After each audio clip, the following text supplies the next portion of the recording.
to Allah hokke jam bandirawo debbo tedduɗo. Allah hokke jam mi salminima. No combri? Alhamdulillah. No e wuro? Wuro jam. No inde maɗa? Ruki Mariama Ba. Ha to yiwi? Gabon David. Gabon? A pullo Gabon na? Komi pullo Gabon.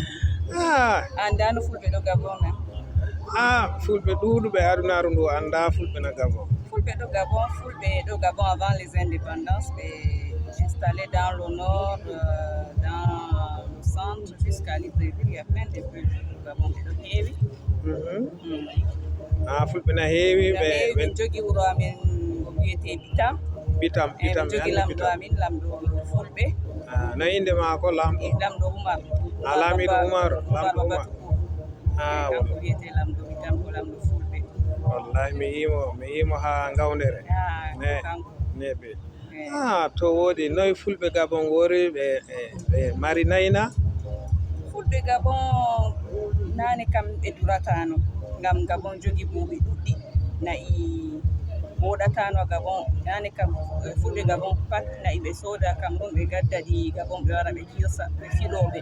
Amma jotta ɓe fuɗɗi durugo nayi a Gabon nayi man bo ɗi mbooɗa. Nayi Gabon ɗi mbooɗi durgol fuɗɗi ɗo yaha yeeso ko a Gabon man.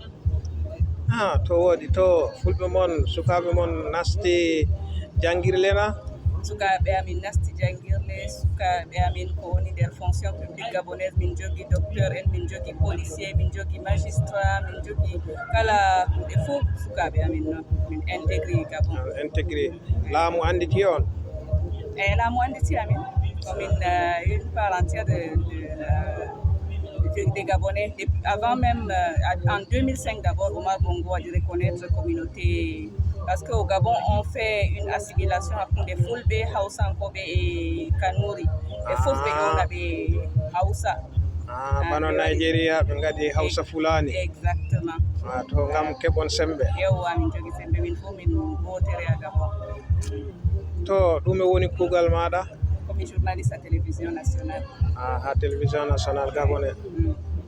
To woodi en jogii journaliste jo woni Jayni Yanke ha télévision Gabon. En jogii journaliste jo pullo Foli Ba bo. Andi Foli Ba? Al Jazeera. On bo pullo. D'accord. To yo Allah ɗuɗɗin hono moɗon. Hande eɗen haa ɗo Abuja ñande 4 lewru morso hitande 2026 ngam hawrinde tabital pulaku. Ɗume a wiyata fulɓe ɓe tabital pulaku ɓe rewɓe fulɓe?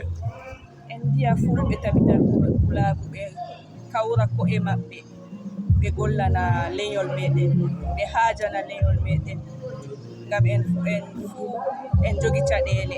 Ha lesɗe men fuu en jogi caɗeele. Ha en jaha yeeso so en kawra ko'e men en fuu meɗen heɓano leñol men yahira yeeso.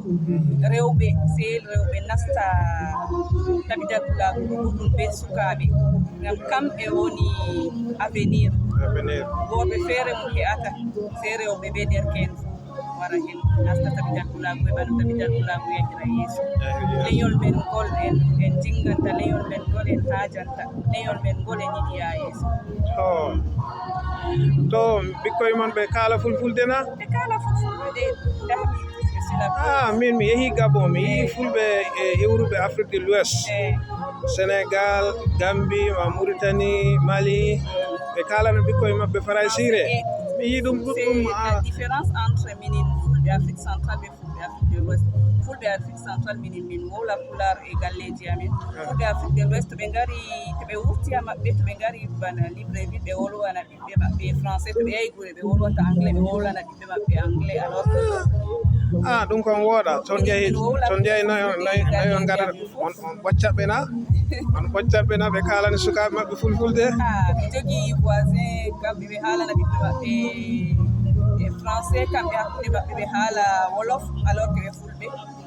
Ɗum kam wooɗa. To mi hofnima mi yettima sanne. To min inde am Gallo Kurowo Diallo, kalfinaɗo finatawa tabital pulaku windere woni tabital pulaku international, kalfinaɗo jokkodiral tabital pulaku Sénégal aussi. Yo on wuur cellon male ɗon daɗon gacce jooɗon kofna. Mi yetti a jarama.